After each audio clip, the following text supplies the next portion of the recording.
Hi, welcome to my channel Motivation by Pallavi. Today we are going to make semolina halwa like we call in Marathi shira. We have taken here 3/4 bowls semolina, and after heating the pan put all semolina in pan and it and wait for it colors it turns into brown color, then add 4 tablespoon ghee, then add some milk and fry it.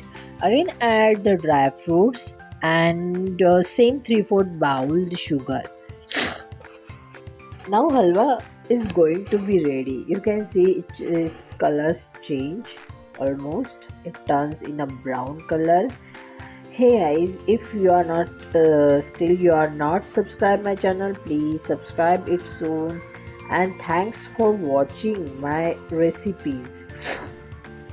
If possible, please let's share the all my videos that you like the most.